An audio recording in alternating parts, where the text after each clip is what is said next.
Since June 25th, more than 1,000 unionized gas workers have been locked out by National Grid.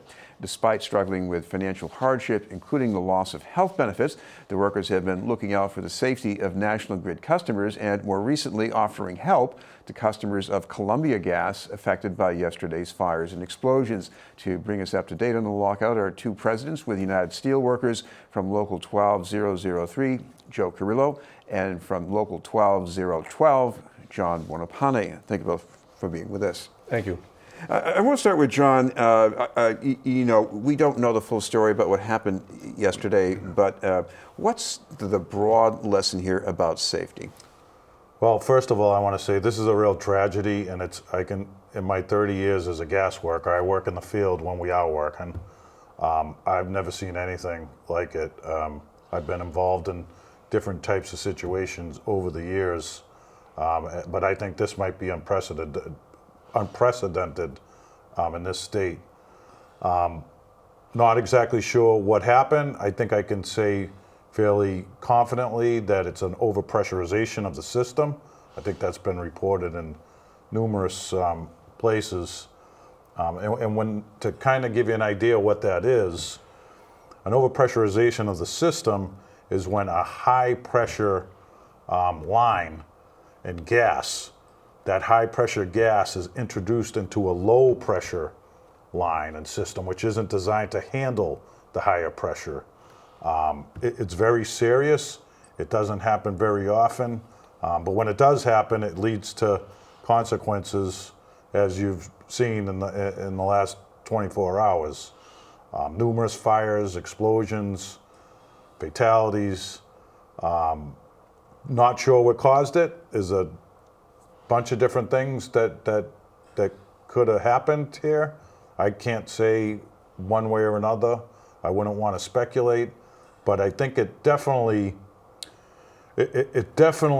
makes you think about the gas industry, what's happening today in Massachusetts.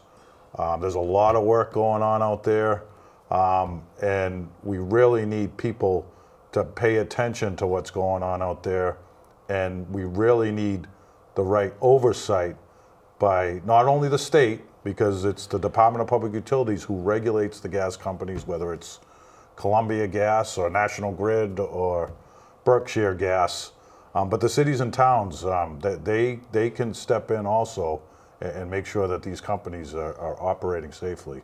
Joe, I imagine something that affects more than one utility here in the state is that we have a lot of pipes with leaks that need to be fixed or upgraded. Talk about that. There's a number of ways of talking about leaking pipe and upgrading. Clearly, the replacement that's taken place is a good thing. But what a lot of people don't know is that they put brand new mains down the sidewalk, and then they run services into the homes. And that's all brand new, paid by the ratepayer. But once they get into basements, there's about an extra 10 feet of pipe that takes them to the meter. And that 10 feet of pipe is owned, in our case, by National Grid. And they're tying into pipe that is 60, 70, 80 years old. So I personally don't understand why, if the ratepayers are paying for a brand new main and paying for a brand new service, why they don't get an extra 10 feet of pipe that is actually in their buildings. I think it's can be a dangerous situation, is what I think, in regards to having old pipe. And then I think there's also a shortage of inspectors in regards to watching what goes into the ground and watching what goes into the buildings. John, since June 25th, there have been replacement workers doing what you and Joe ordinarily do. Mm-hmm. As far as safety, what have you seen, at least with the National Grid system? Well, obviously, we've seen a lot of issues. We have over 100 complaints between the two unions pending at the Department of Public Utilities right now about what we think is unsafe activity observed by replacement workers. With video and pictures and statements. Just my local alone, we've had over 10 complaints at OSHA about what we think is unsafe activity by replacement workers. recently, and I'm just talking this week, the Attorney General issued a request to the Department of Public Utilities with a letter for a complete investigation of how National Grid is operating during this lockout, not only in regards to safety, but efficiency and level of service, and also costs. So we're hoping that the DPU initiates this investigation, because we do have a lot of concerns about the people who are replacing us. Our people are long-time employees for the most part, with years of experience, a lot of knowledge, a lot of time out in the field, seeing all types of different incidences and situations.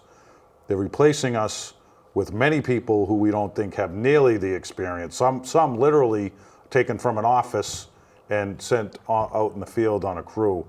And we think people should be really concerned about that. We've been going from city and town in our two service areas, talking at city and town meetings, explaining to the town and city leaders that somebody has to really take a look at what National Grid is doing in your area with these replacement workers, and I mean with the type of work they're doing, because we don't think they should be doing anything that's unnecessary. I mean, unless it's an emergency, we don't believe that National Grid should be doing it with less experienced replacement workers.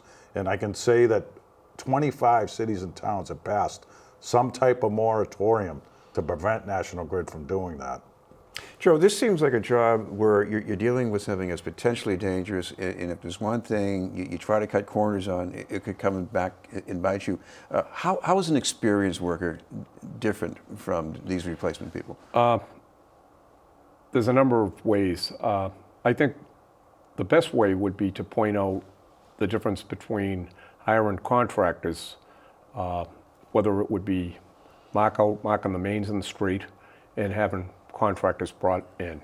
When the gas company has in-house workers doing this work, they build institutional knowledge where they know where the mains are, they know how the mapping systems work. They're quite capable of tracing the mains if they're plastic mains, hooking up to them with different types of machinery and finding that. But when they bring in contractors from the outside, there's a lot less money paid. So if somebody's getting paid $16 an hour or $16.50 and they're offered a job for $18, gone.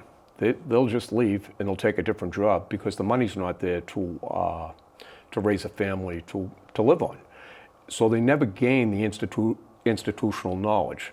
And I can tell you, pick almost any city you want, whether it's Lexington, where they've had contractors mark out the mains that were incorrect, and gas blew for 3 hours straight, high pressure gas. And another incident up there on Woburn Street in Lexington, it blew for 5 hours straight, high pressure gas.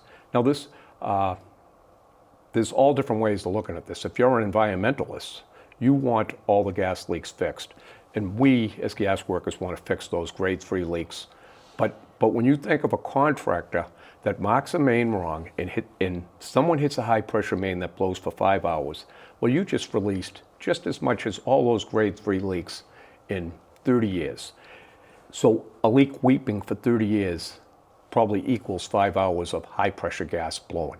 So once again, they need more inspectors to make sure that when people are excavating near the gas mains, they call them foreign open inspectors, that nothing happens to the facilities. They need in-house mark-out people so they mark the facilities correctly so nothing happens. And I'm going to give you another incident of what took place at 499 Commercial Street.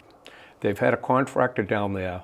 He was sent down to mark out the area for an excavation for a water contractor. And what actually happened was he marked a high-pressure main and he left. Now the water contractor came down and started working putting a water service in. And that contractor that marked the gas main missed marking a high pressure gas main of 137 pounds. And not only did he miss it, he should have generated a ticket that went to an in-house inspector to watch the excavation so that nothing would happen to that 137 pound line. We had one of our members by coincidence drive by and the water contractor was about to tap a 137-pound gas main. If that water contractor successfully tapped that gas main, he would have been killed instantly. And the fire that we saw, that it took contractors 3 days to put out on Hyde Park Ave, would have looked like a candle compared to what could have happened down there at 499 Commercial Street.